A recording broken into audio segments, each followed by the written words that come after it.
வணக்கம். உங்களை இந்த மாதிரி ஒரு புதிய கிளாஸ் செஞ்சதில் எனக்கு ரொம்ப ரொம்ப சந்தோஷம். இன்னைக்கு நம்ம என்ன பார்க்க போறோம்னா, மரணத்துக்கு பிறகு இரண்டாவது வாய்ப்பு இல்லை அப்படின்னா நமக்கு கொடுக்கப்பட்டிருக்க வாய்ப்புனா சாவறதுக்கு முன்னாடி வரைக்கும் தான். செத்ததுக்கு அப்புறம் நமக்கு வாய்ப்பு இல்லை. எதுக்கு? பாவ மன்னிப்புக்கு. பாவ மன்னிப்புக்கு வந்துட்டு நம்ம சாவறதுக்கு முன்னாடி கேட்கணும். செத்ததுக்கு அப்புறம் நமக்கு வந்துட்டு அந்த பாவ மன்னிப்புக்கு உண்டான வாய்ப்பு இல்லாமல் போகுது. சரிங்களா? அதான் அங்கே சொல்லப்பட்ட விஷயம். இப்போ இதை பற்றி தான் நம்ம படிக்க போகிறோம். ஏன்னா இங்கே எபிரேயர் அதிகாரம் 9 வசனம் 20 என்ன சொல்லப்பட்டிருக்குன்னா, அன்றியும் ஒரே தரம் மரிப்பதும் பின்பு நியாயத்தீர்ப்பு அடைவதும் மனுஷருக்கு நியமிக்கப்பட்டிருக்கபடியே. அப்ப மனிதனுக்கு ஒரு தடவை தான் மரிப்பு, அதுக்கப்புறம் அவனுக்கு நியாயத்தீர்ப்பு.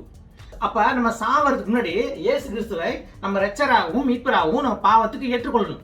நம்மளோட பாவத்துக்கு இயேசு கிறிஸ்துவை இரட்சகராகவும் மீட்பராகவும் ஏற்றுக்கொண்டீங்கன்னா உங்களுக்கு அந்த மீட்பு இருக்கு. சரிங்களா? அதை பத்தின கிளாஸ் தான் நம்ம பார்க்க போறோம் இன்னைக்கு.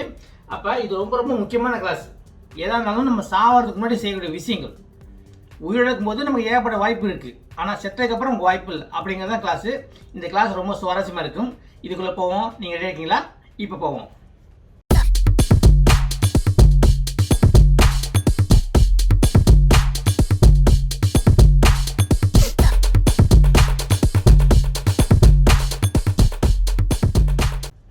ஓகே, இப்போ இந்த கிளாஸ்க்குள்ள போகிறதுக்கு முன்னாடி தேவனுக்கு ஒரு நன்றியை சொல்லிக்குவோம்.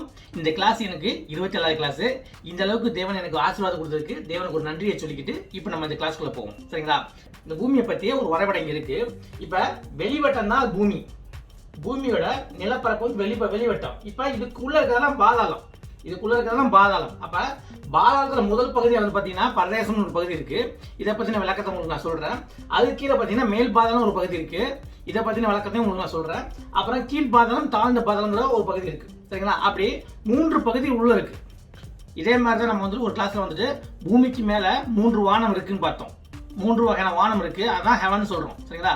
அந்த 3 வகையான ஹெவனை பத்தி நிறைய கிளாஸ் போட்டோம். நீங்க பார்த்து பயனடைஞ்சிருப்பீங்க. பார்க்காதவங்க இந்த சேனல்ல போய் அந்த கிளாஸை பார்த்து பயனடைங்க. சரிங்களா? இப்ப நம்ம இந்த விஷயத்துக்கு வருவோம். இப்ப பூமிங்கிறது வந்து பாத்தீங்கன்னா ரொம்ப பெருசு. பூமிங்கிறது எவ்வளவு பெருசுன்னா, இப்ப பூமியோட டயாமீட்டர் அப்படின்னா பூமியோட விட்டம் அப்படின்னா இங்க இருந்து இது வரைக்கும் மையப்புள்ளி வழியா ஸ்ட்ரைட்டா ஒரு கோடு போட்டீங்கன்னா இருக்கிறது தான் விட்டம். அப்ப இங்க இருந்து இது வரைக்கும் பாத்தீங்கன்னா விட்டம் அது 12,742 கிலோமீட்டர். 12,742 கிலோமீட்டர் அப்படிங்கும்போது வந்து ஆரம் அப்படின்னா இந்த பூமியோட மேல் பரப்புல இருந்து மையப்பகுதி வரைக்கும் ஒரு கோடு போட்டீங்கன்னா அதான் ஆரம். அப்ப அந்த ஆரம் பாத்தீங்கன்னா 6,371 கிலோமீட்டர். 6,371 கிலோமீட்டர். அந்த அளவுக்கு பூமி ஆழமானது.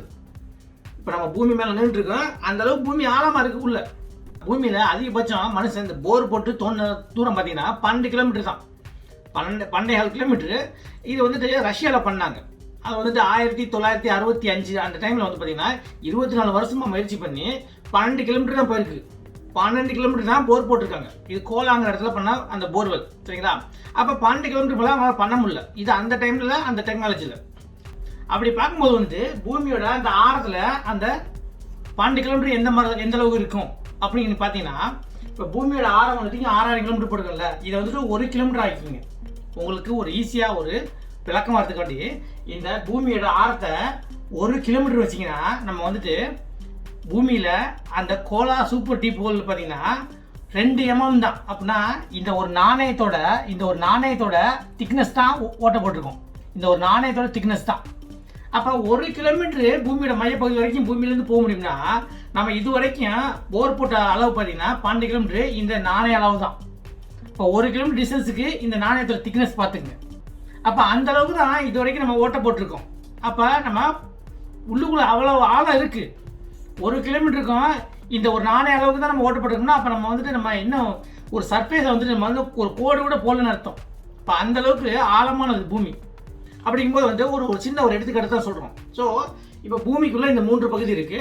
பைபிளில் இதுக்கு உண்டான விளக்கம் இருக்கு. அந்த விளக்கத்தை தான் நம்ம பார்க்க போகிறோம்.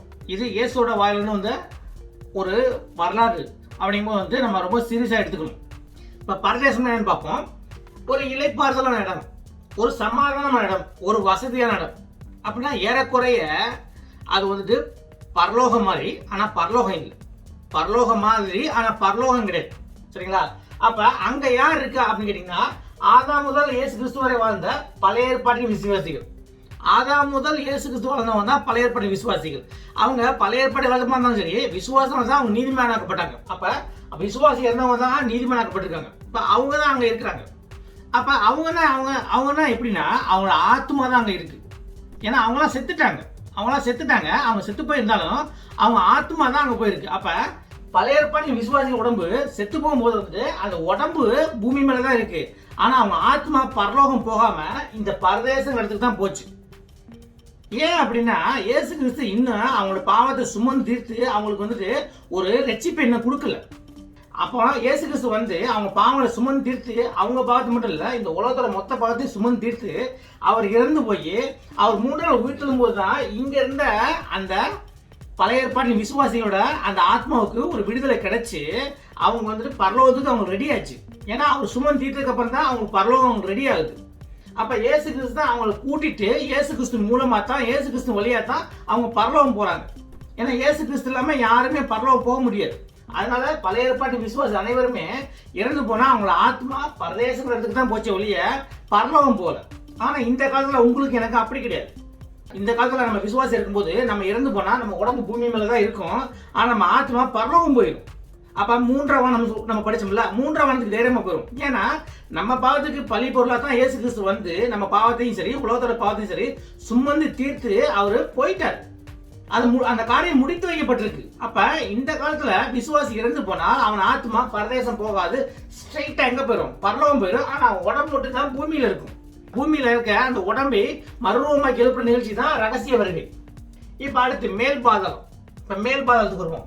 இப்ப அங்க என்ன இருக்குன்னா அக்னி ஜுவாலை. அக்னி ஜுவாலை என்ன, அங்க வந்துட்டு நெருப்புக்கு உண்டான தண்டனை இருக்கு. அக்னி ஜுவாலைனா நெருப்புக்கு உண்டான ஒரு வேதனை இருக்கு, ஒரு தண்டனை இருக்கு. அப்படின்னா பரதேசத்துக்கு அப்படியே ஆப்போசிட் தான். அங்க வந்துட்டு இளைப்பாறுதல் இருக்காது. அங்க உனக்கு வந்துட்டு நெருப்போட வேதனை இருக்கு. அங்க சமாதானம் இருக்காது. அங்க உனக்கு எந்த வசதியுமே கிடையாது. அப்ப அது ஒரு தண்டனைக்குள்ளான இடம். ஆனா பரதேசம் வந்துட்டு ஒரு இளைப்பாறுதலான இடம். சொர்க்கத்துக்கு போறதுக்கு முன்னாடி ஒரு இளைப்பாறுதல் இடம். அது பழைய ஏற்பாடு விசுவாசிகளுக்கு. சரிங்களா? இப்ப மேல் பாதகம் பாத்தீங்கன்னா இந்த மேல் பாதகம் வந்துட்டு ஆதாம் முதல் நியாய தீர்ப்பு காலம் வரைக்கும் இது ஒண்ணுதான். அது மாற போறதே கிடையாது. இப்ப மேல் பாதகம் பாத்தீங்கன்னா பாவமன்னிப்புக்கு தன் கிரியைகளையும் காரியங்களையும் சாஸ்திரங்களையும் சம்பிரதாயங்களையும் புண்ணியங்களையும் நம்பி இருந்தவர்கள். அப்ப தன்னோட பாவ மன்னிப்புக்கு வந்துட்டு நான் வந்துட்டு சாஸ்திரம் முன்னாடி போனா என் பாவம் மன்னிக்கப்படும், நான் நிறைய புண்ணியம் பண்ணிட்டா என் பாவம் மன்னிக்கப்படும், நான் நல்லவனா இருந்தா என் பாவம் மன்னிக்கப்படும் அப்படின்னு நினைக்கிறாங்க. அது முடியாத காரியம். பாவ மன்னிப்புங்கிறது வந்துட்டு தேவனால் மட்டுமே கொடுக்கக்கூடியது. தேவன் கொடுக்கக்கூடியது. பாவ மன்னிப்பை நீ விலை கொடுத்து வாங்க முடியாது. உன் புண்ணியத்தினால் விலை கொடுத்து வாங்க முடியாது. மக்களுக்கு தெரியவே இல்லை. உன் காரியத்தினால் பாவ மன்னிப்பை நீ வாங்க முடியாது. விசுவாசம், பாவ மன்னிப்பு வாங்குறது விசுவாசம் மட்டுமே. விசுவாசம் இருந்தால் தான் உனக்கு வந்து பாவ மன்னிப்பு உண்டு. அது யாரு மேல வைக்கணும்? தேவன் இயேசு கிறிஸ்து மேல வைக்கணும். அந்த விசுவாசம் வைத்தால் உனக்கு பாவ மன்னிப்பு உண்டு, இல்லைன்னா இல்லை. இதான் அங்க சொல்லப்பட்டிருக்க விஷயம். அப்படிங்கும்போது இவங்க தன்னோட கிரியைகளையும் தான் கடைபிடிச்ச சாஸ்திரங்களையும் தான் கடைபிடிச்ச சம்பிரதாயங்களையும் தான் பண்ண புண்ணியங்களையும் தான் பண்ண நன்மைகளையும் பின்னாடியே அதையே நம்பி இருந்தாங்கன்னா அவங்களுக்கு வந்து பாவ மன்னிப்பு இல்லை. அப்ப அந்த மாதிரி இருந்தவங்க சாகும்போது அவங்க உடம்பு பூமியில இருக்கும். அப்ப அவங்களோட ஆத்மா மேல் பாதாள இடத்துக்கு தான் போகுது. அப்ப அந்த மேல் பாதாள இடத்துக்குள்ள போகும்போது பாத்தீங்கன்னா அங்க அக்னியோட வேதனை இருக்கு. இதை பத்தி தான் வந்துட்டு இயேசு கிறிஸ்து ஒரு வரலாறை சொல்ல போறாரு. அதை நம்ம பார்க்க போறோம். சரிங்களா? இப்ப இதுக்குள்ள 2 ஒரு விஷயத்தை பார்த்துட்டீங்க. இப்ப தாழ்ந்த பாதாளத்தை பத்தி இந்த கிளாஸ் நான் சொல்றதுக்கு விருப்பம் இல்லை. அதை பத்தி தனியா படிக்கலாம். சரிங்களா? அது இப்ப வேண்டாம், அது தனியா படிக்கலாம். இப்ப எல்லாருமே வந்துட்டு இயேசு கிறிஸ்து இதை பத்தி என்ன சொல்லியிருக்காருங்கிறத பார்ப்போம். இப்ப இயேசு கிறிஸ்து எப்ப சொல்றாருன்னா 33வது ஏழு அப்படின்னா இயேசு பிறந்து 33 வயசுல வந்துட்டு அது போதிக்கிறார். அப்படி போதிக்கும் போது வந்துட்டு அவர் எதை பத்தி பேசிக்கிட்டு இருக்காருன்னா அவரு அபிராம பத்தியும். அபிராமம் சொல்லப்பட்டிருந்தா இயேசு கிறிஸ்து பிறக்கிறதுக்கு முன்னாடி 2000 வருஷம் முன்னாடி பிறந்தவர் தான் அபிரகாம். 2000 வருஷத்துக்கு முன்னாடி பிறந்தவர் தான் அபிராம். அவரை பத்தி சொல்லியிருக்காரு. அதே சமயத்தில் வந்துட்டு மோசே பத்தியும் சொல்லியிருக்காரு. மோசே வந்து பாத்தீங்கன்னா இயேசு கிறிஸ்து பிறக்கிறதுக்கு முன்னாடி 1500 வருஷம். ஸோ அந்த காலத்தில் இருந்த ஒரு வரலாற்றை அவர் சொல்றாரு. அப்ப இந்த டைம்ல சரியா பார்த்து புரிஞ்சுக்குங்க. இப்ப அவர் என்ன சொல்றாருன்னு பார்ப்போம். அதே சமயத்தில் இது சொன்ன காலகட்டம் பார்த்தீங்கன்னா பழைய ஏற்பாட்டின் காலகட்டம். சரிங்களா? இப்ப எல்லாம் லூக்கா அதிகாரம் 16 வசனம் 19. இப்ப சொல்லப்பட்ட விஷயம் ஐஸ்வர்யம் உள்ள ஒரு மனுஷன் இருந்தான். இப்ப ஐஸ்வர்யம் சொல்லப்பட்டாலே உலகப்புறமான காரியங்கள், இப்போ உலகப்பிரமாண காரியம் என்ன, அவன்கிட்ட பணம் இருக்கு, சொத்து இருக்கு, சுகம் இருக்கு, பொருள் இருக்கு, எல்லாமே இருக்கு. இந்த உலகப்பிரமாணம் ஒண்ணுனா தேவையான அனைத்தையும் பூர்த்தி செய்யறதுக்கு பொன் வசதி, பொருள் வசதி எல்லாமே இருக்கு அவன்கிட்ட. இதுதான் அவன் ஐஸ்வர்யன்னு சொல்லப்பட்டிருக்க விஷயம். சரிங்களா? அதான் ஐஸ்வர்யர். சரிங்களா? இப்ப ஐஸ்வர்யம் உள்ள ஒரு மனுஷன் இருந்தார். அவன் ரத்தாம்பரமும் விலையேறப்பெற்ற வஸ்திரமும் தரித்து அனுதினமும் சம்பிரமமாய் வாழ்ந்து கொண்டிருந்தான். ரதபதம்னா ஒண்ணும் கிடையாது, ஊதா நிற வண்ணம் உள்ள ஒரு ஆடை. அந்த காலத்துல பாத்தீங்கன்னா ஊதா நிறம் வந்துட்டு ஒரு பெரிய பெரிய மன்னர்களும் ஒரு பெரிய பெரிய ஒரு பணக்காரங்களாம் போடக்கூடிய ஒரு ஆடை.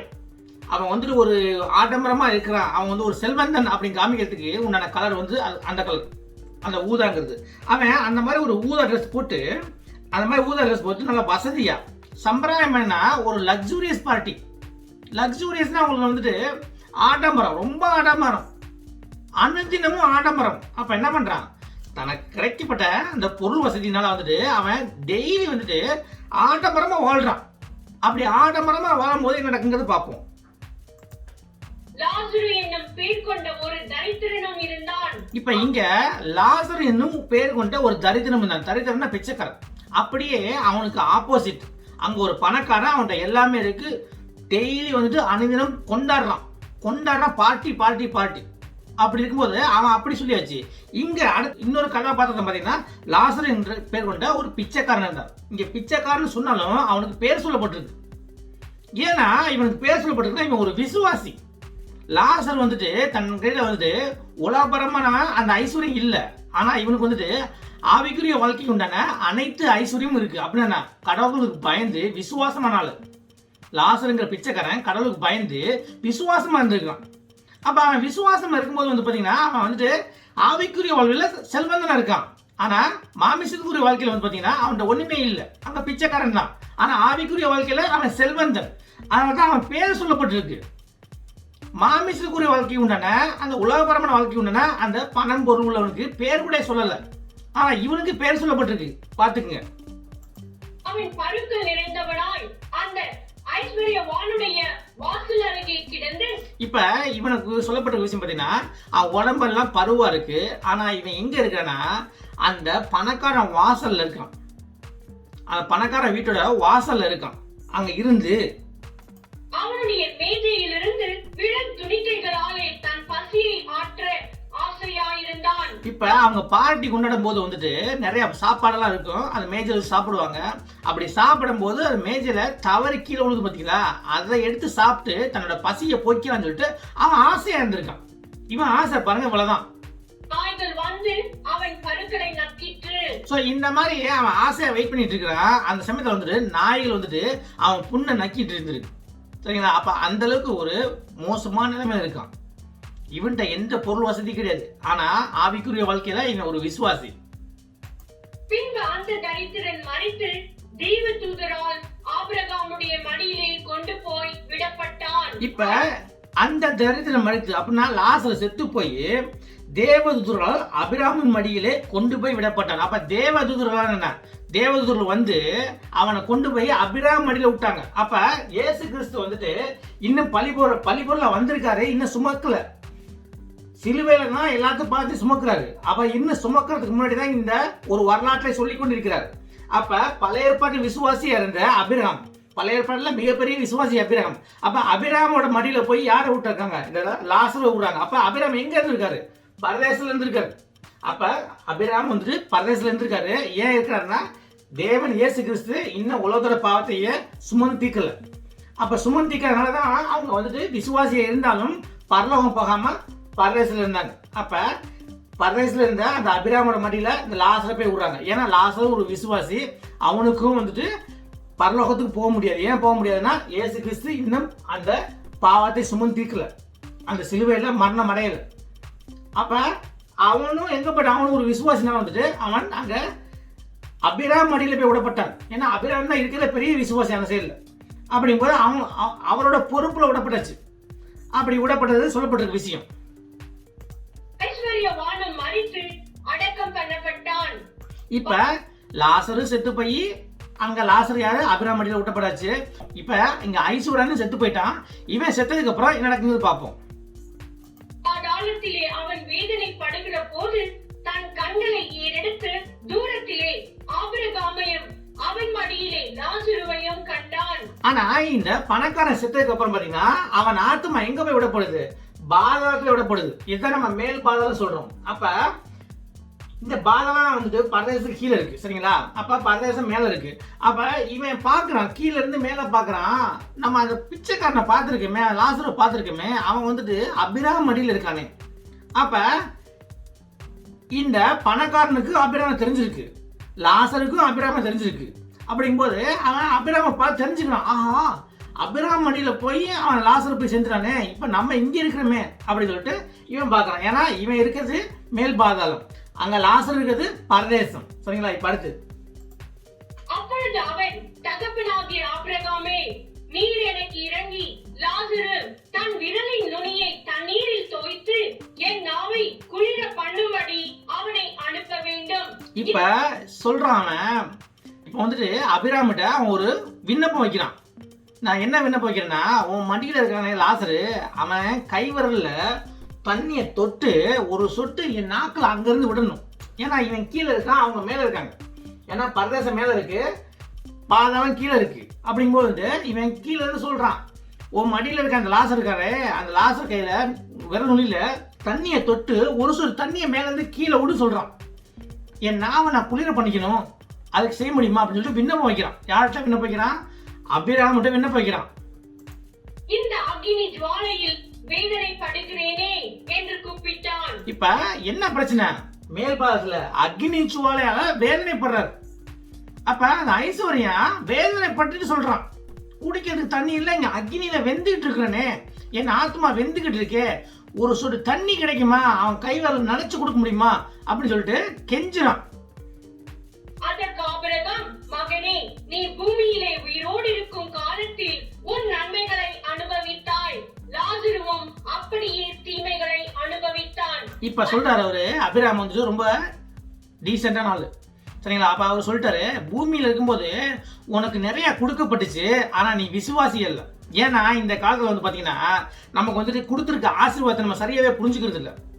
ஒருவேளை நம்ம சம்பாதிக்கிறோம், ஒரு மாசத்துக்கு காசு வருது அப்படிங்கும்போது வந்துட்டு நம்ம அந்த தேவனை அப்படியே மறந்துடுறோம். அந்த காசு வந்தோடனே தேவனை அப்படியே மறந்துடுது. காசு இருக்கு, காசை வச்சு அரிசி வாங்கலாம், காசு வச்சு இது வாங்கலாம் அப்படின்னு சொல்லிட்டு இந்த உலகத்துல வாழ்க்கை செக்யூர்னே போறது.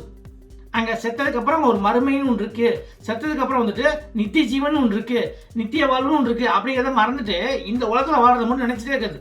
அப்ப காசையும் இந்த உலகப்புறமான சொத்துக்களையும் தான் பெருசா நினைக்கிறது. அப்ப அந்த மாதிரியே வாழ்ந்துட்டான். அதான் சொல்றாரு, நீ வாழும்போது அங்க நிறைய நன்மைகளை அடைந்தாங்க சொல்றாரு. கடவுள் உனக்கு வாழும்போது நிறைய நன்மைகளை கொடுத்தாரு, நிறைய ஆசீர்வாதத்தை கொடுத்தாரு, நிறைய பொன் பொருளை கொடுத்தாரு. ஆனா உனக்கு வந்துட்டு கடவுள் மேல வந்துட்டு ஒரு அன்பு இல்லாம போச்சு. நீ அங்க ஆடம்பரமா அனுதினமும் வாழ்ந்த, ஆனா கடவுளை பத்தி நீ நினைச்சு கூட பார்க்கல. கடவுள் தான் இதை கொடுத்தாருங்கிறத நீ மறந்துட்ட. அப்ப கடவுள் மேல உனக்கு விசுவாசம் இல்லாம போச்சு. நீ வந்துட்டு உலகப்பரமாகவே வாழ்ந்துட்ட, ஆவிக்குரிய வாழ்க்கை உன்ட்ட ஒண்ணுமே இல்லை. பத்தாக்குறைக்கு உனக்கு வந்துட்டு பாவத்துக்கு மன்னிப்பு இல்லை. நீ கடவுள் மேல விசுவாசம் வைத்து பாவத்துக்கு மன்னிப்பு கேட்கவே இல்லை. அப்படிங்கும்போது நீ அங்க நன்மைகள் அனுபவித்தாய், கடவுள் நிறைய கொடுத்தாரு, நீ கடவுள் பக்கமே திரும்பல. நீ உன் பின்னாடியே ஓடிட்ட, உன் காரியம் முன்னாடி ஓடிட்ட, நீ கடைபிடிச்ச சாஸ்திரம் முன்னாடி ஓடிட்ட, சம்பிரதம் முன்னாடி ஓடிட்ட. இதான் அங்க சொல்லப்பட்டிருக்க விஷயம். ஆனா லாசருக்கு அப்படி கிடையாது. கடவுள் நிறைய கொடுக்கல, ஆசீர்வாதம் கொடுக்கல. ஆனா அப்படி இருந்தும் அவன் வந்துட்டு ஆவிக்குரிய வாழ்க்கையில் இருந்தான், கடவுள் மேல விசுவாசமா இருந்தான், தன் பாவத்துக்கு தேவனை தான் நம்பி இருந்தான். ஒருவேளை சாப்பிடணும்னா தேவனை நம்பி இருந்தான் அவன். அந்த மாதிரி. ஏன்னா இந்த காலத்துல ஏழைகளும் பாத்தீங்கன்னா தேவனை தான் நம்பி இருக்கிறாங்க. இப்ப நம்ம எல்லாம் சம்பாதிக்கிறேன்னு தெரிஞ்சதுக்கு அப்புறம் வந்து தேவனை தள்ளி வச்சிடறோம். நம்ம தான் வேலைக்கு போறோமே, சம்பளம் வருது, நம்ம வந்துட்டு வாங்கி சமைச்சு சாப்பிட்டுக்கிறோம் அப்படின்னு சொல்லி நம்ம இருக்கிறோம். ஆனா ஏழைகளும் அப்படி கிடையாது. ஒரு வேளை சாப்பாடுக்கும் ஒரு நாள் போறதுக்கும் அவன் தேவனை நம்பி இருக்கிறான். அதனால்தான் ஏழை வந்துட்டு தேவனுக்கு பக்கத்துல இருப்பாங்க. காசு பணம் இருக்கவங்களாம் தேவனோட அந்த அருமை பெருமை தெரியாது. ஏன்னா அவனுக்கு வந்து பெருசா நினைக்கிறதெல்லாம் காசு பணத்தை சொத்து தான் நினைச்சிட்டு இருக்கான். எல்லா பேரையும் சொல்ல, பெரும்பாலும் அப்படித்தான் இருக்கிறாங்க. அப்படிங்கும்போது ஏழை இருக்கிறவங்க வந்துட்டு தேவனுக்கு பக்கத்துல இருப்பாங்க. ஏன் பக்கத்துல இருப்பாங்கன்னா, ஒரு நாள் போனா அவங்க தேவனை நம்பி இருக்கிறாங்க. 3 வேளை சாப்பாடுனா ஒரு குடும்பத்துக்கு கொடுக்கும்னா அவங்க தேவனை நம்பி தான் இருக்காங்க. தேவன் தான் எதாவது செய்யணும், நான் போய் உழைக்கிறேன், பட் தேவன் தான் எதாவது செய்யணும் அப்படின்னு சொல்லிட்டு அவங்கள்ட்ட காசு இல்லை, ஆனா அவங்கள்ட்ட தேவனோட ஆவிக்குரிய வாழ்க்கை நிறைய இருக்கு. அவங்க தேவனை நம்பி தான் இருக்காங்க ஒவ்வொரு நாளும். இதாங்க சொல்லப்பட்ட விஷயம். அதற்கு அபிரகாம், மகனே, நீ பூமியில் உயிரிழக்கும் காலத்தில் உன் நன்மைகளை அனுபவித்தாய், லாசருவும் அப்படியே தீமைகளை அனுபவித்தான். அப்ப உனக்கு கொடுக்கப்பட்டுச்சு, அது உனக்கு புரியல. ஆனா அவன் கொடுக்கப்படல. அப்படி இருந்தும் அவன் தேவன் பக்கத்திலே இருந்தான். அப்ப தேவனை விசுவாசி இருந்தான். நீ தேவனை விட்டு தூரமா இருந்த. நீ பண்ண காரியமெல்லாம் மோசமான காரியம். அதான் அங்க சொல்லப்பட்டிருக்க விஷயம். இப்ப அடுத்து அதை நினைத்துக்கொள். இப்பொழுது அவன் தேற்றப்படுகிறான், நீயோ வேதனைப்படுகிறாய். அப்ப நீ வாழ்ந்த வாழ்க்கையை வந்துட்டு நீ எதை முக்கியமா நினைச்சியோ அதனாலதான் நீ இப்ப இந்த தண்டனை அனுபவிக்கிற. எதை முக்கியமா நினைச்சு நீ எப்படி வாழ்ந்தியோ, உலகப்பரமா வாழ்ந்துட்டு எதை முக்கியமா நினைச்சியோ அதனால தான் நீ இப்படி வாழ்ற. இன்னைக்கு உனக்கு இப்படி ஒரு தண்டனை. ஆனா அங்க நீ அப்படி சுகமா அனுபவிச்ச. ஆனா இங்க கஷ்டப்படுற. ஆனா அங்க அவன் கஷ்டப்பட்டு தேவனோட பக்கத்துல இருந்து விசுவாசமா இருந்தவன் அவன். அப்படிங்கும் போது இங்க அவன் தேற்றப்படுகிறான் அப்படின்னு சொல்லி அவனை மனம் துன்பப்படுத்தாம அவர் சொல்லிட்டார்.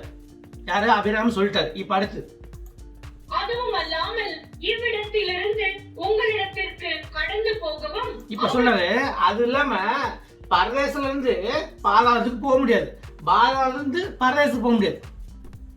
நம்ம ரெண்டுக்கு இடையில ஒரு பெரிய பிளவு இருக்குங்கிறார். இப்ப பாப்போம். இடத்திலிருந்து எங்களிடத்திற்கு கடந்து வரவும் மனதுள்ளவர்களுக்கு கூடாதபடிக்கு எங்களுக்கும் உங்களுக்கும் நடுவே பெரும் பிளப்பு உண்டாக்கப்பட்டிருக்கிறது என்றான். இப்ப அவ்விடத்திலிருந்து எங்களிடத்திற்கும் கடந்து வரவும் மனதுள்ளவர்களுக்கு கூடாதபடிக்கு. அப்ப நீங்க இருக்க இடத்துல இருந்து நாங்க இருக்க இடத்துக்கு வர்றதுக்கு முடியாது.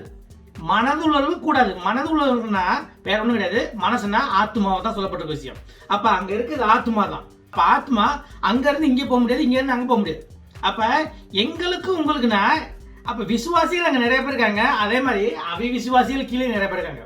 அப்ப பரதேசத்துல விசுவாசிகள் அதிக பேர் இருக்கிறாங்க. அதே சமயத்துல மேல் பாதத்துல அவிவிசுவாசிகள் நிறைய பேர் இருக்காங்க. அதான் எங்களுக்கும் உங்களுக்கும் சொல்றாரு, பன்மையில சொல்றாரு. இந்த பரதேசத்துக்கும் மேல் பாதத்துக்கும் இடையில ஒரு பெரிய பிளவு இருக்கு. அதாங்க சொல்றாரு. அதே சமயத்துல உங்களுக்கும் எங்களுக்குன்னா அப்ப அங்கேயும் நிறைய பேர் இருக்காங்க, இங்கேயும் நிறைய பேர் இருக்காங்க. நம்ம பார்த்து கரெக்டா சூஸ் பண்ணணும். சரிங்களா? இப்ப அடுத்து அப்பொழுது அவன், அப்படியானால் தகப்பனே, எனக்கு 5 பேர் சகோதரர் உண்டு. இப்ப இவனுக்கு இப்பதான் அந்த ஒரு புத்தி வருது. அப்படியா? அப்ப இங்க இருந்து அங்க போக முடியாது, அங்க இருந்து இங்க போக முடியாதா? ஒரு சொட்டு தண்ணி கூட கொடுக்க முடியாதா? Right, okay. அப்படின்னா ஒரு விஷயம் நான் உனக்கு சொல்றேன் அப்படி சொல்லிட்டு இவனுக்கு புத்தி வருது. அப்படியானால் தகப்பனே, எனக்கு 5 சகோதரர் உண்டு. எனக்கு 5 சகோதரர் உண்டு. இப்ப அவன் அங்க போனதுக்கு அப்புறம் தான் அவனுக்கு சகோதரா பிறந்த அந்த 5 பேரை பத்தி நினைக்கிறான். அவர்களும் வேதனையுள்ள இந்த இடத்துக்கு வராதபடி அவன் போய் அவர்களுக்கு சாட்சியாக அறிவிக்கும் பொருட்டு நீர் அவனை என் தகப்பன் வீட்டுக்கு அனுப்பும்படி உம்மை வேண்டிக் கொள்ளுகிறேன் என்றான். இப்ப எனக்கு 5 சகோதரர் இருக்காங்க. அவங்க என் தகப்பனோட வீட்டுல தான் இருக்கிறாங்க. எனக்கு நல்லா தெரியும், நான் வாழ்ந்த மாதிரி தான் அவங்களும் அங்க வாழ்ந்துகிட்டு இருக்காங்க. அப்ப அவங்களும் இந்த மோசமான ஒரு வேதனையான இடத்துக்கு வராம இருக்கிறதுக்கு லாசரை அனுப்பி போய் எச்சரிக்கை பண்ணுங்கன்னு சொல்றான். ஏன்னா இவனுக்கு தெரிஞ்சு போச்சு, நான் வாழ்ந்த வாழ்க்கை தான் என் குடும்பமே வாழுது, என் அண்ணன் தம்பி அனைவருமே அப்படிதான் வாழ்ந்துட்டு இருக்காங்க. அப்ப நான் இவ்வளவு தூரத்துக்கு கஷ்டப்பட்டு இருக்கேனே, இங்க அவங்க வேதனைப்படக்கூடாதுன்னு சொல்லி புத்தி இவன் என்ன நினைக்கிறான், லாசரை அவன் அனுப்பி அவங்களை போய் எச்சரிக்கை கொடுங்க அப்படின்னு சொல்றான். இப்ப இவனுக்கு அங்க போய் புத்தி வருது பாருங்க. அப்ப அங்க போய் புத்தி வந்ததுக்கு அப்புறம் என்ன நடக்குங்கிறத பார்ப்போம். ஆபிரகாம் அவனை நோக்கி, அவர்களுக்கு மோசேயும் தீர்க்கதரிசிகளும் உண்டு, அவர்களுக்கு அவர்கள் செவி கொடுக்கட்டும் என்றான். இப்ப அபிராம் சொல்றாரு, நீ இப்படி சொல்ற ரைட்டு, ஆனா அவங்களுக்கு மோசையும் பெரிய தீர்க்கதரிசி. அப்ப அவங்களுக்கு நிறைய தீர்க்கதரிசி தான் இருக்காங்க. அந்த தீர்க்கதரிசி எல்லாம் இருக்கிறாங்க. அவங்களோட வார்த்தைக்கு அவங்க செவி கொடுக்குறாங்க. இப்ப நிலைமையை பாருங்க. அப்ப அங்க இருந்து யாரும் போக முடியாது. எப்படி? பரதேசத்துல இருந்து யாரும் போக முடியாது, மேல் பாதத்துல இருந்து யாரும் போக முடியாது. இப்ப இவரு சொல்லிட்டாரு ஈஸியா, உங்க அண்ணன் தம்பி உங்க குடும்பத்தில் இருக்கவங்கலாம் மோசைக்கும் தீர்க்கதரிசிக்கும் அவங்க செவி கொடுக்கட்டும். அவங்க என்ன சொல்றாங்களோ அவங்களுக்கு செவி கொடுத்து கேட்டாங்கன்னா அவங்க தப்பிக்கிறதுக்கு வாய்ப்பு இருக்கு அப்படின்னு சொல்லி இவர் சொல்லிட்டாரு. அதற்கு அவன், அப்படி அல்ல தகப்பனாகிய ஆபிரகாமே, மரித்தோரிலிருந்து ஒருவன் அவர்களிடத்திற்கு போனால் மனம் திரும்புவார்கள் என்றான். இப்ப இங்க பாருங்க, முக்கியமான வார்த்தை மனம் திரும்புவார்கள். இப்ப என்ன சொல்றான் பாருங்க. அதற்கு அவன், அப்படியல்ல தகப்பனாகிய ஆபிரகாமே, மரித்தோரிலிருந்து ஒருவன் அவர்களிடத்திற்கு போனால் மனம் திரும்புவார்கள். முக்கியமான வார்த்தை மனம் திரும்புவார்கள். அப்ப இறந்து போனவங்க இருந்து ஒருத்தர் போனா, அதுவும் லாசரை எல்லாத்துக்குமே தெரியும், அவரு போனார்னா கண்டிப்பா அவங்க மனம் திரும்புவார்கள். அப்படின்னா மோசமான வாழ்க்கை வாழ்றாங்க, விசுவாசமான வாழ்க்கை இல்லை, எல்லாமே உலகப்பரமான வாழ்க்கை. பணம், பதவி, சொத்து, இந்த மாதிரி ஆடம்பரமான வாழ்க்கை, டெய்லி திண்ணி தீக்கிறது, மோசமாவே வாழ்றது, ஒரு விசுவாசமே இல்லை. அப்படிங்கும்போது அவங்க எல்லாம் மனம் திரும்பணும்னா செத்து போனவங்க வந்து ஒருத்தர் போய் அவங்களுக்கு சொன்னதான் மனம் திரும்புவாங்க அப்படின்னு சொல்லி இவன் திரும்ப ஒரு விண்ணப்பத்தை வைக்கிறான். இப்ப அதுக்கு அவர் என்ன சொல்றாருன்னு பார்ப்போம். அதற்கு அவன், அவர்கள் மோசேக்கும் தீர்க்கதரிசிகளுக்கும் செவி கொடாவிட்டால் மரித்தோரிலிருந்து ஒருவன் எழுந்து போனாலும் நம்ப மாட்டார்கள் என்று சொன்னான் என்று. இப்ப அபிராம சொல்லிட்டாரு, மோசைக்கும் அவங்களோட தீர்க்கதரிசிக்கும் அவங்க செவி கொடுக்கலன்னா இறந்தவங்க இருந்து ஒருத்தர் போய் சொன்னாலும் அவங்க செவி கொடுக்க மாட்டாங்க அப்படின்னு சொல்லிட்டு அபிராம சொல்லிட்டாரு. இந்த மாதிரி நடந்த விஷயத்த வந்துட்டு இயேசு போதிச்சுக்கிட்டு இருக்காரு. இப்ப நமக்கு எல்லாம் தெரிஞ்சு போச்சு. அப்ப பாதாளம் போயிட்டா, பரதேசம் போயிட்டா உங்களுக்கு வந்துட்டு அடுத்து வந்துட்டு வெளியில யாருக்குமே உதவி செய்ய முடியாது. அப்படின்னா என்ன, இதுல இருந்து நீங்க தெரிஞ்சுக்கிறது ஒன்னே ஒரு விஷயம் தான். ஒருத்தருக்கு நீங்க வந்துட்டு உதவி செய்யணும் ஆசைப்பட்டா, ஒருத்தவங்களுக்கு வந்துட்டு மனசை மாத்தணும் ஆசைப்பட்டா, அவங்க உயிரிழக்கும் போது நீங்க செய்யணும். அப்ப அவங்க உயிரிழக்கும் போது நீ எல்லா முயற்சி எடு. அவங்க செத்து போனதுக்கு அப்புறம் உயிரிழக்க நம்ம செத்து போனவங்களுக்கு எதுவும் பண்ண முடியாது. அதே மாதிரி செத்து போனவங்க உயிரிழக்கவங்களுக்கு நமக்கு எதுவும் பண்ண முடியாது. இங்க பாருங்க, அவங்க செத்து போயிட்டு மேல் பாகத்துல இருக்கான், அவங்க வந்துட்டு அக்னி ஜுவாலையில வெந்துகிட்டு இருக்கிறான். அப்படி வெந்துட்டு இருக்கும்போது வந்து அவன் தன்னோட உறவுக்காரங்களையும் தன்னோட சொந்த பந்தங்களையும் காப்பாற்ற முயற்சி பண்றான். ஆனா செத்து போனதுக்கு அப்புறம் அவன் உயிரிழக்கவங்களை காப்பாற்ற முடியல. அதே மாதிரி உயிரிழக்க நம்மளும் அங்க போனவங்களை காப்பாற்ற முடியாது. புரியுங்களா? நல்லா ஏன் வச்சுங்க, செத்து போனவங்களுக்காண்டி வேண்டி புண்ணியம் கிடையாது. அதே மாதிரி செத்து போனவங்களும் நமக்கு ஒன்றும் பண்ண முடியாது. இதாங்க சொல்லப்பட்ட விஷயம். அவங்க செத்து போனவன் தன்னோட சகோதரர்களுக்கும் தன்னோட குடும்பத்தில் உள்ளவங்களுக்கும் காப்பாற்ற நினைக்கிறான், அவங்கள மனம் திரும்ப நினைக்கிறான். ஆனா அவனால ஒண்ணுமே செய்ய முடியல. இப்ப அங்க போனதுக்கு அப்புறம், செத்து போனதுக்கு அப்புறம் இங்க இருக்கவங்க உயிரிழக்கவங்க ஒண்ணுமே பண்ண முடியாது. இதான் சொல்லப்பட்டிருக்க விஷயம். அப்ப நீ மனம் திரும்பணும்னு ஆசைப்படினா சாவறதுக்கு முன்னாடி செய். சாவறதுக்கு முன்னாடி மனம் திரும்பு. செத்ததுக்கு அப்புறம் உனக்கு நியாய திருப்பு தான், அங்க உனக்கு ரெண்டாவது வாய்ப்பே கிடையாது. இதாங்க சொல்லப்பட்டிருக்க விஷயம். அப்படிங்கும்போது நம்ம உயிரிழக்கும் போது நம்ம யோசிக்கணும், தேவனை மீட்பராக ஏற்றுக்கொள்வது 5 நிமிஷ காரியம். நீ பாவிங்கிறத உணர்ந்து தேவன் தான் நம்ம பாவத்தை மட்டும் இல்லை, இந்த உலகத்தை பாவத்தை சுமந்து தீர்த்து சிலுவையில் அறைந்து தன் ரத்தத்தை சிந்தி தன் உயிரையே தன் உடம்பையே பலிபொருளாக கொடுத்தாரு. அப்படி அவர் இறந்து போய் 3ஆம் நாள் உயிர் தெழுந்து நமக்கு பாவத்துக்கு அவர் தான் மீட்பார், அவர் தான் ரட்சகர் சொல்லி நம்ம நம்பும் போது அவர்கிட்ட நீங்க பாவம் மன்னிப்பிக்கும் போது அவர் உனக்கு பாவத்திலிருந்து மீட்கிறார்.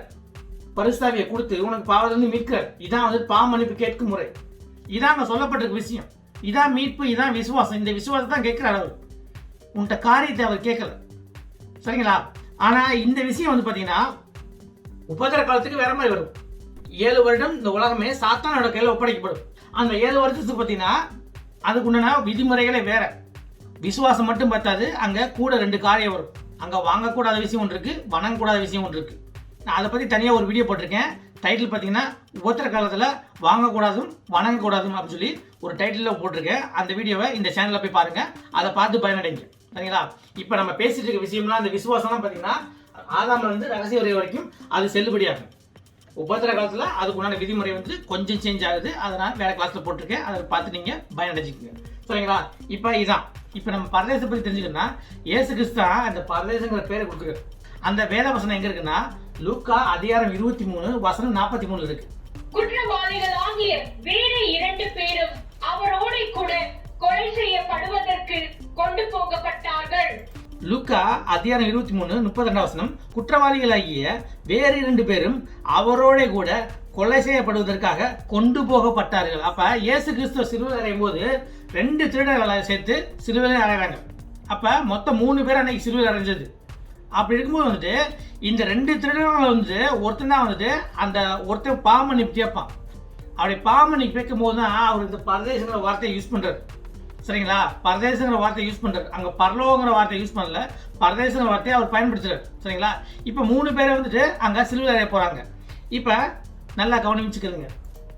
கபாலஸ்தலம் என்று சொல்லப்பட்ட இடத்தில் அவர்கள் சேர்ந்த பொழுது அங்கே அவரையும் அவருடைய வலது பக்கத்தில் ஒரு குற்றவாளியையும் அவருடைய இடது பக்கத்தில் ஒரு குற்றவாளியையும் சிலுவைகளில் அறைந்தார்கள். இப்ப இயேசு கிறிஸ்து சிலுவை அறைகிற டைம் இது. இயேசு கிறிஸ்து உலகத்தின் பாவத்தை சுமந்து தீர்த்து தன் உடம்பையும் தன் உயிரையும் தன் ரத்தத்தையும் பலியா கொடுக்கிறார். அப்படி பலியா கொடுத்து அறையிற போது 2 பேர்த்த வலது பக்கத்துலையும் சரி இடது பக்கத்துலையும் இங்க ஒருத்தர் அறையிறாங்க. அவங்களே அறையிறாங்க. அது கபால சலங்கிற இடத்துல நடக்குது. சரிங்களா? இப்ப எனக்கு இருந்து பார்ப்போம். அப்பொழுது இயேசு, பிதாவே, இவர்களுக்கு மன்னியும், தாங்கள் செய்கிறது இன்னது என்று அறியாதிருக்கிறார்களே என்றார். இப்பதான் சொல்றாரு இயேசு கிறிஸ்து, இந்த மாதிரி தன்னை சிலுவையில் அறையும் போதும் தேவன் தன்னை அறையறவர்களுக்காண்டி, தன்னை கொண்டுகிட்டு இருக்கவங்களுக்காண்டி அவர் வேண்டார். பிதா கிட்ட பரிந்து பேசுறார். பிதாவே, இவங்க என்ன என்று தெரியாம பண்ணிட்டு இருக்காங்க, இந்த மாதிரி சிலுவை அறையறாங்க என்னைய, இவங்களை மன்னியும் அப்படின்னு சொல்லிட்டு அந்த நேரத்துலையும் நம்ம மக்களுக்காண்டி அவங்க மேல அன்பு வச்சு, தன்னை கொல்லும் போதும் அவங்க மேல அன்பு வச்சு இவரு தந்தைகிட்ட இரக்கத்தை கேட்கிறாரு. அவங்க மேல இரக்கம் வைங்க, அவங்கள மன்னிங்கன்னு சொல்லி நமக்காண்டி வாதாடுறாரு. அவருடைய வஸ்திரங்களை அவர்கள் பங்கிட்டு சீட்டு போட்டார்கள். அவரு நமக்காண்டி பரிந்து பேசிட்டு இருக்காரு. ஆனா அவரோட உடையை கலட்டி அந்த உடை யாருக்கு போகணும்னு சொல்லிட்டு அவங்க சீட்டு போட்டு அந்த உடையை பிரிச்சுக்கிறாங்க. பாத்துங்க, இதுதான் நம்ம. அது அவர் தேவன் எப்படி இருக்காரு, நம்ம எப்படி இருக்கோம். அவர் சாக போறான்னு தெரிஞ்சு அவரோட உடைய சீட்டு போட்டு பிரிச்சுக்கிறாங்க, யாருக்கு இந்த உடை வந்து சேரணும் அப்படின்னு சொல்லிட்டு. அப்ப நம்ம மக்கள் எந்த அளவுக்கு இருக்கிறோம், தேவன் அவரோட அன்பை எந்த அளவுக்கு காமிக்கிறார். இதான் சொல்லப்பட்டிருக்க விஷயம். ஜனங்கள் நின்று பார்த்து கொண்டிருந்தார்கள். அவர்களுடனே கூட அதிகாரிகளும் அவரை இகழ்ந்து, இவன் மற்றவர்களை ரட்சித்தான், இவன் தேவனால் தெரிந்து கொள்ளப்பட்ட கிறிஸ்துவானால் தன்னை தானே ரட்சித்துக் கொள்ளட்டும் என்றார்கள். இப்ப சொல்லப்பட்ட விஷயம், இயேசு கிறிஸ்து அந்த மாதிரி அறிஞ்சிட்டு இருக்காங்க. இவன் எல்லாத்தையும் வந்துட்டு ரட்சித்தாரு, ஆனா தன்னைத்தானே ரட்சிக்க முடியல அப்படின்னு சொல்லி ஏளனம் பேசுறாங்க. உண்மையுமே நீ தான் மெசியா கிறிஸ்து சொன்னா உன்னையே நீ காப்பாத்திக்கொள் அப்படின்னு சொல்லி இவங்க ஏளனமா பேசுறாங்க. அந்த சமயத்துல ஒரு சேவகரும் அவரிடத்தில் சேர்ந்து அவருக்கு காடியை கொடுத்து, நீ யூதரின் ராஜாவானால் உன்னை ரட்சித்துக்கொள் என்று அவரை பரியாசம் பண்ணினார்கள். இது இல்லாம அங்க இருந்த போர் சேவர்களும் அதே மாதிரிதான் இவருக்கு குடிக்கிறதுக்கு காடியை குடிக்கிறாங்க. காடினா வந்துட்டு உங்களுக்கு தெரியும், புளிப்பான ஒரு தண்ணி. அந்த தண்ணியை குடிக்க கொடுத்து, உண்மையுமே நீ தான் யூதனுக்கு ராஜா வந்தா உன்னையே நீ காப்பாத்திக்கொள், உன்னையே நீ ரட்சித்துக்கொள் அப்படிங்கிறாரு. இந்த மாதிரி அவரை பாருங்க எந்த அளவுக்கு ஏளனம் பேசி அவர் உணர்ச்சியை தூண்டுறாங்க. ஆனா அவரு அதுக்கெல்லாம் வந்துட்டு பொறுமையோட காத்திருக்காரு. ஏன்னா உன்னையும் என்னையும் இந்த உலகத்தையும் பாவத்தை ரசிக்கணும்னா அவரு எல்லா நிந்தையிலையும் அனுபவிச்சு பொறுமையோட காத்துது அந்த தண்டனை சுமந்து தீர்த்தா தான் நமக்கு பாவ மன்னிப்பு. அதனால அவர் பொறுமையா தான் இருக்காரு. இவ்வளவு பேசியும் அவர் பொறுமையா இருக்காரு. இவன் யூதருடைய ராஜா என்று கிரேக்கு, லத்தீன், எபிரேயு எழுத்துக்களில் எழுதி அவருக்கு மேலாக வைக்கப்பட்டது. இப்ப அவர் அறைந்த சிலுவைக்கு மேல பாத்தீங்கன்னா ஒரு போர்டு வைக்கிறாங்க. அந்த போர்டுல பாத்தீங்கன்னா இவன் யூதனுடைய ராஜா அப்படின்னு எழுதி கிரேக்க மொழி. ஏன்னா கிரேக்க மொழி அந்த காலத்துல வந்து பாத்தீங்கன்னா அலெக்சாண்டர் ஒரு 250 வருஷமா அந்த ஏரியாவை பிடிச்சிருந்தார். அலெக்சாண்டர் வாழ்ந்து 32 வருஷம் தான். ஆனா அந்த கிரேக்க நாட்டுல வந்து அவங்களோட ஆட்சி காலம் பாத்தீங்கன்னா 200 வருஷத்துக்கு மேல. அப்ப அந்த கிரேக்க மொழி வந்துட்டு ரொம்ப பிரசித்தமா இருக்கு. இப்ப புதிய ஏற்பாடு எழுதப்படுறது கிரேக்க மொழி. அப்படிங்கும்போது அந்த காலத்துல வழக்க மொழி வந்துட்டு கிரேக்க மொழியா இருந்துச்சு. அப்ப கிரேக்க மொழி எழுதிட்டாங்க.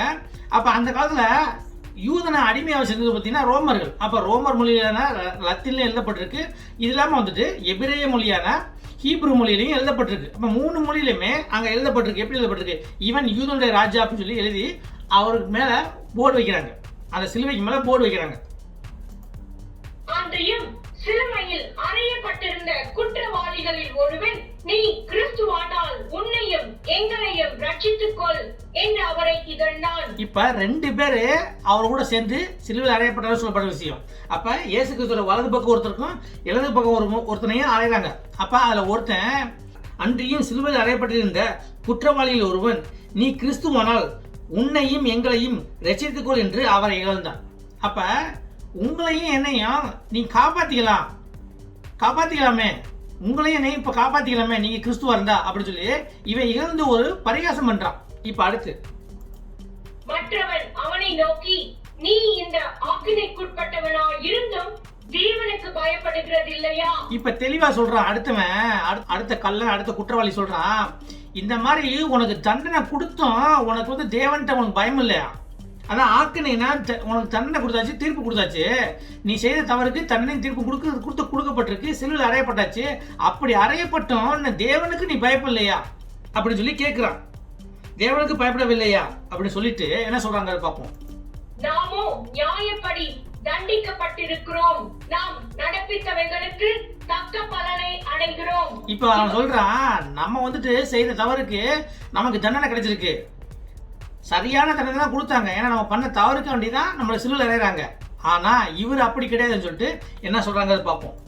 இவரோ தகாததொன்றையும் நடப்பிக்கவில்லையே என்று அவனை கடிந்து கொண்டு, இப்ப சொல்றான் நம்ம செஞ்சதுக்கு நமக்கு சரியான தண்டனை கொடுக்குறாங்க, ஆனா இவர் தவறான காரியம் ஒண்ணுமே செய்யல. இயேசு கிறிஸ்து தவறான காரியம் ஒண்ணுமே செய்யல, இவருக்கு என்ன அப்படி நடக்கணும், அவரை ஏன் தண்டிக்கணும் அப்படின்னு சொல்லிட்டு இயேசு கிறிஸ்து ஒரு தூய்மையானவர், இயேசு கிறிஸ்து ஒரு தேவன் அப்படிங்கிறத வந்துட்டு அவன் புரிஞ்சு கொண்டான். இவரோ தகாத ஒன்றையும் நடப்பிக்கவில்லையே என்று அவன் கடிந்து கொண்டு, அப்ப இவர் எந்த தப்பும் பண்ணல அப்படின்னு சொல்லி இவன் கோவப்பட்டு அவன்கிட்ட சொல்லிட்டு இயேசுவை பார்த்து சொல்றான், இயேசுவை நோக்கி, ஆண்டவரே நீர் உம்முடைய ராஜ்யத்தில் வரும்போது அடியேனை நினைத்தருளும் என்றான். இப்ப இயேசுவை பார்த்து ஆண்டவரேன்ட்டான். அப்ப இயேசு கிறிஸ்துவை தேவன் என்று ஒட்டுக்கொண்டான். ஃபர்ஸ்ட் ஆண்டவரே நீர் உம்முடைய ராஜ்யத்தில் வரும்போது, அப்ப நீங்க ராஜ்யத்தில் வரும்போது, அப்ப என்ன நீங்க பெரிய பவர்ல நீங்க உயிர்த்துல இருந்து உங்க ராஜ்யத்தில் வரும்போது என்னை நினைத்தருளுங்க. அப்படின்னா நான் உங்களை ஆண்டவரை ஏற்றுக்கொள்றேன், உங்களை மீட்பரை ஏற்றுக்கொள்றேன், நீங்க வந்துட்டு உங்க ராஜ்யத்தில் நீங்க வரும்போது என்னை நினைத்தருங்கன்னா எனக்கு பாவ மன்னிப்பு கொடுங்கன்னு சொல்லி ஒத்துக்கொண்டவனாங்க. அப்ப இயேசு கிறிஸ்துவை தூய்மையானவர் என்றும் தேவன் என்றும் அந்த ஒத்துக்கொண்டு நீங்க ஆட்சியில் வரும்போது என்னை நினைத்தருங்க அப்படின்னு சொல்லி அவன் கேட்டான். அந்த குற்றவாளி கேட்டான். அப்படி கேட்டோன்னே தேவன் என்ன சொன்னாரு, உடனே அவனுக்கு கொடுக்குற ஆசீர்வாதத்தை பாருங்க. அவனை நோக்கி, இன்றைக்கு நீ என்னுடனே கூட பரதீசில் இருப்பாய் என்று மெய்யாகவே உனக்கு சொல்லுகிறேன் என்றார். இப்ப இயேசு கிறிஸ்து அவனை பார்த்து, இன்றைக்கே நீ என் கூட பரதேசில இருப்பாய். அப்ப அதான் அவன் பரதேசம் வருது, பரதேசியில் இருப்பாய் சொல்லப்பட்டிருக்க விஷயம். அப்ப பரதேசிங்கிற விஷயம் வந்துட்டு பரலோகம் கிடையாது.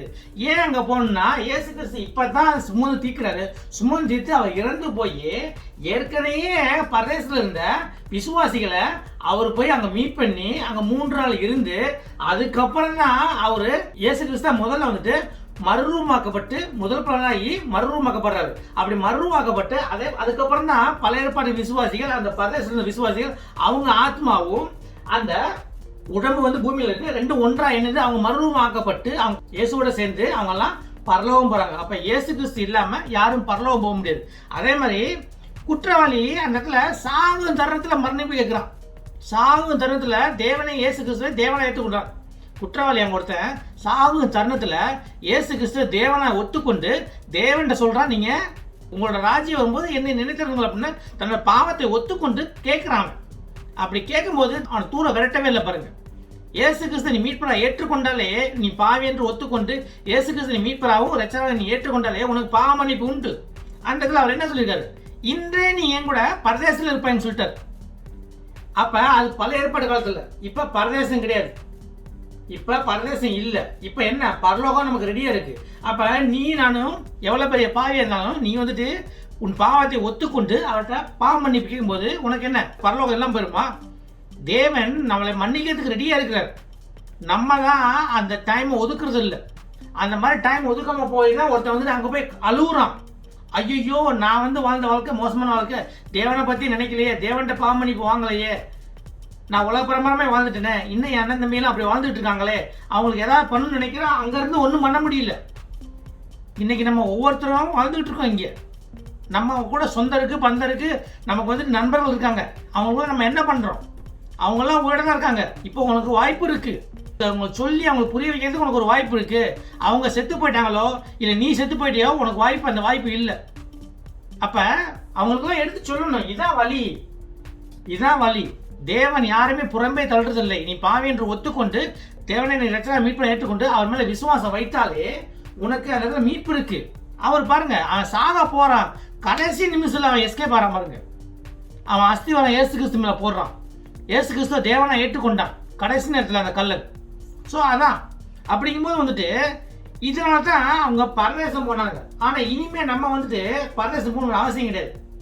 ஏன்னா நமக்கு வந்துட்டு மீட்பு ரெடியா இருக்கு, நமக்கு வந்துட்டு பழிபொருள் ரெடியா இருக்கு, நமக்கு இயேசு கிறிஸ்து நம்மளை ஸ்ட்ரைட்டா பரலோகத்துக்கு கூப்பிடுறதுக்கு ரெடியா இருக்கிறாரு. இப்ப அவரே வாசலா இருக்காரு. 4000 வருஷம் கழிச்சு வந்ததான் அவங்க பரதேசங்கள் இடத்துக்கு போனாங்க. ஆனா நமக்கு வந்துட்டு அப்படி கிடையாது. புதிய ஏற்பாட்டின் விசுவாசிகளுக்கு நமக்கு அப்படி கிடையாது. பழிபொருள் ரெடியா இருக்கு, நமக்கு பரலோகம் ரெடியா இருக்கு. இயேசு கிறிஸ்து நம்மளை பாவங்களை மன்னித்து நம்மளை உடனே நம்ம ஆத்மாவை பரலோகத்தை எடுக்கிறதுக்கு வல்லமை உள்ளவரா இருக்கார். இதாங்க இருக்கு. அதனால பேசாம வந்துட்டு உயிரோட இருக்கும்போது ஒருத்தனுக்கு நன்மை செய்ய முயற்சி பண்ணுங்க. செத்ததுக்கு அப்புறம் ஐயோ அவனுக்கு நான் இதை பண்ணியிருக்கணுமே, அதை பண்ணியிருக்கணுமே, அதை செய்யாம விட்டனே, அவன் உயிரோட இருக்கும்போது இதெல்லாம் செய்யாம விட்டனே அப்படின்னு வருத்தப்படாதீங்க. சரிங்களா? இப்போ அங்கே போனவன் பார்த்தீங்கன்னா கடவுள் கொடுத்த தண்டனையை பற்றி அவன் வந்துட்டு குறை சொல்லலை.